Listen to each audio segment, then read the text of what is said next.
Are you more influenced by the weaker arguments of an attractive salesperson than by the stronger arguments of a less attractive salesperson?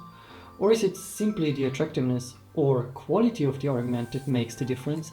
The answers to these questions and how the answers provide insights into consumer behavior and marketing communications are the subject of this video. We find some of the answers in a fundamental concept called the Elaboration Likelihood Model, or ELM.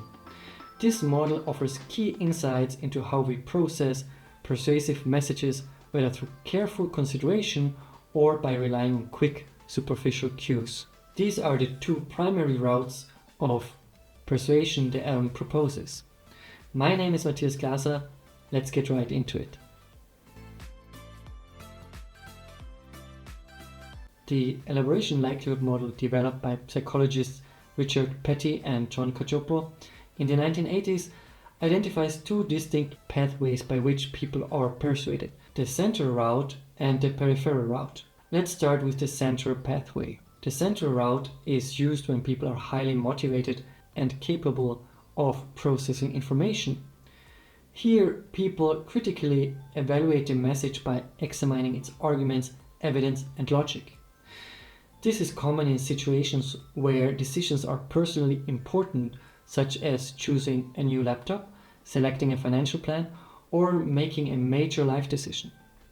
Central route persuasion typically results in more lasting attitude change. Because individuals carefully evaluate the content of the message, their decisions are likely to be more stable and resistant to future counter-arguments. On the other hand, the peripheral route occurs when people are either less motivated or unable to engage in deep processing. Instead of focusing on the substance of the message, they rely on external cues such as the attractiveness of the speaker, the emotional appeal of the message, or the sheer number of arguments presented rather than their quality. Persuasion via the peripheral route tends to be more transient and less stable. Because the message is processed superficially, individuals are more susceptible to changes in attitude and can be easily influenced by subsequent messages. So what determines whether a persuasive message is processed centrally or peripherally? Two key factors play a role: motivation and ability. If the message is personally relevant and the individual has the cognitive ability and resources to engage with it, the message is likely to be processed via the central route. However, if the topic is less important, or if the person lacks the ability or time to carefully analyze the message, they will rely on peripheral cues. Now I will give you some examples to make the concept more vivid. An example of the central route is an ad for a fitness tracker that details its benefits, such as heart rate monitoring, sleep tracking, and step counting. The ad highlights studies on how fitness trackers can improve health and offers a comparison with competitors to show its superior accuracy. This works well when motivation is high.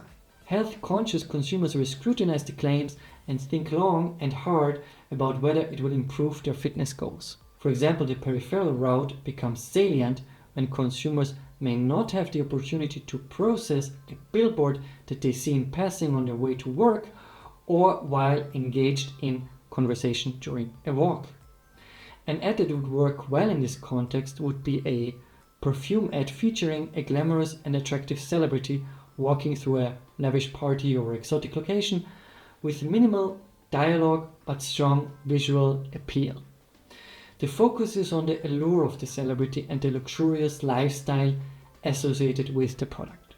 Viewers are persuaded by the attractiveness of the celebrity and the aspirational imagery rather than the qualities of the perfume itself. Another example of the central route in the context of climate change messaging is as follows. An in-depth video campaign by a climate change organization presenting the latest data on rising global temperatures, melting ice caps, and increased frequency of extreme weather events. It could include graphs, statistics, and expert interviews explaining the causes of climate change, its long-term effects, and the need for policy changes. This should work well because viewers who are already concerned about environmental issues will process the message deeply, focusing on the facts and the logical argument about the need for urgent action.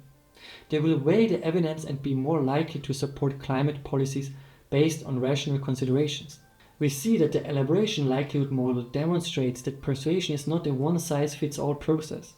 Depending on a person's level of involvement and cognitive ability, they can either engage in careful, logical processing or make quick decisions based on superficial impressions. This is why it is called the Elaboration Likelihood Model.